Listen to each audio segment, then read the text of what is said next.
Hi friends, welcome to Akshaya.com. இன்றைக்கி இந்த வீடியோவில் சட்டுன்னு சிம்பிளாக செய்யக்கூடிய ஒரு ஈஸியான மொறுமொறுப்பான ஈவினிங் ஸ்நாக்ஸ் ரெசிபி எப்படி செய்யத்தான் பார்க்க போகிறோம். அதிக எண்ணெயில் பொரிக்க வேண்டியது இல்லைங்க, கணக்கில் ஊற வச்சும் அரைக்க வேண்டியது இல்லைங்க. நினைச்ச உடனே செஞ்சு கொடுக்கலாம். சுட சுட 10 சாப்பிட்டாலும் ஆசை அடங்காது, அந்த அளவுக்கு மொறுமொறு சூப்பராக அருமையாக இருக்கும். அதுக்கு நான் மதியம் மீதமான சாதம் 1 கப் அளவுக்கு எடுத்திருக்கேன். இந்த சாதத்தோட 4 வரமிளகா, கொஞ்சம் இஞ்சி துண்டு, தோல் சீவன இஞ்சி துண்டு சேர்த்து செஞ்சு பாருங்கள். நல்ல காரசாரமாக அருமையாக இருக்கும். இப்போ செய்யறதுக்கு இந்த மீதமான சாதத்தை மிக்சர் ஜாருக்கு மாற்றிக்கங்க. ஃபஸ்ட்டு 4 வரமிளகாவை கிள்ளி சேர்த்துட்டு தோல் சீவன இஞ்சி துண்டை கட் பண்ணி சேர்த்துக்கங்க. கூடவே சாதம் எல்லாத்தையுமே சேர்த்துக்கங்க. சேர்த்துட்டு தண்ணிலாம் எதுவுமே சேர்க்க வேண்டியது இல்லைங்க. தண்ணி சேர்க்காமல் அந்த சாதத்தில் இருக்க ஈரத்தை வச்சு நல்லா கொஞ்சம் மைய அரைச்சி எடுத்துகிட்டு வந்துடுங்க. தண்ணி துளி கூட சேர்க்கக்கூடாது. மதியம் வடித்த சாதம்ன்றதுனால அதை அப்படியே அரைச்சிங்கனாலே இந்த அளவுக்கு மஞ்சள் வந்திருக்கும். இப்போ இந்த சாதத்தை எல்லாத்தையுமே ஒரு மிக்சிங் பவுலுக்கு மாற்றிக்கங்க. வரமிளகாய், இஞ்சி எல்லாம் சேர்ந்து நல்லா அரைபட்டிருக்கு. மிக்சர் ஜார்லேருந்து இந்த சாதத்தை எல்லாத்தையுமே ஒட்டை வழித்து எடுத்து மிக்சிங் பவுலில் மாற்றிட்டு இதோட 3/4 கப் அளவுக்கு பச்சரிசி மாவு சேர்த்துக்கங்க. ஒரு 100 கிராம் அளவுக்கு பச்சரிசி மாவு சேர்த்திங்கன்னா போதும்.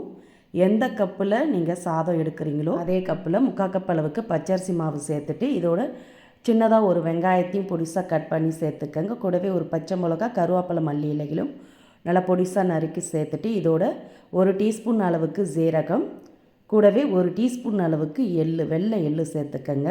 சாப்பிட நல்லா இருக்கும். கூடவே தேவையான அளவு உப்பு சேர்த்துக்கங்க. சாதத்தில் நீங்கள் உப்பு சேர்த்து வடிச்சிருந்தீங்கன்னா அதுக்கு ஏற்ற மாதிரி உப்போட அளவு கூடுதலாகவோ கம்மியாகவோ சேர்த்துக்கங்க. கூடவே ஒரு 1/2 டீஸ்பூன் அளவுக்கு மிளகு ஒன்றும் பாதியமாக இடித்து சேர்த்துக்கங்க. இன்னும் சாப்பிட சூப்பராக இருக்கும். எல்லாத்தையும் நல்லா கலந்து இது மாதிரி சேர்த்து இறுக்கமாக பிசைஞ்சு எடுத்துக்கங்க. பிசைஞ்ச பிறகு இதில் 1 டீஸ்பூன் அளவுக்கு எண்ணெய் சேர்த்து சுற்றியும் பரவலாக தடவினீங்கன்னா நல்ல முருவலாக இருக்கும், கிறிஸ்பியாக நீண்ட நேரத்துக்கு. இப்போ எண்ணெய் தடவி நல்லா பிசைஞ்ச பிறகு கைகளில் கொஞ்சமாக 2 கைகளையுமே லைட்டாக எண்ணெய் தடவிக்கிங்க. தடவிட்டு பிசைஞ்சு வச்ச மாவுலேருந்து கொஞ்சமாக எடுத்து உருண்டையாக உருட்டி உள்ளங்கையில் வச்சு இது மாதிரி ரவுண்டாக தட்டி எடுத்துக்கங்க. தட்டிட்டு நடுவில் இது மாதிரி விரலால் ஹோல்ட் பண்ணிக்கங்க. இதே மாதிரி எல்லாத்தையுமே தட்டி எடுத்து வச்சிட்டிங்கன்னா உங்களுக்கு பொரிச்சு எடுக்க ஈஸியாக இருக்கும்.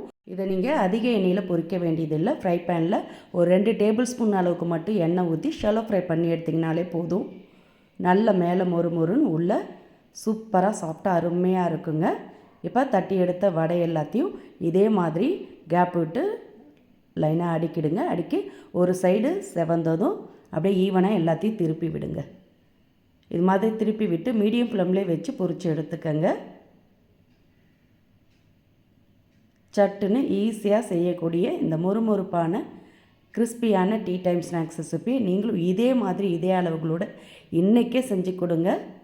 அதுவும் வீட்டில் இருக்கக்கூடிய 1 கப் சாதத்தை வச்சு ரொம்ப சுலபமாக எளிமையாக செஞ்சு தரலாம்.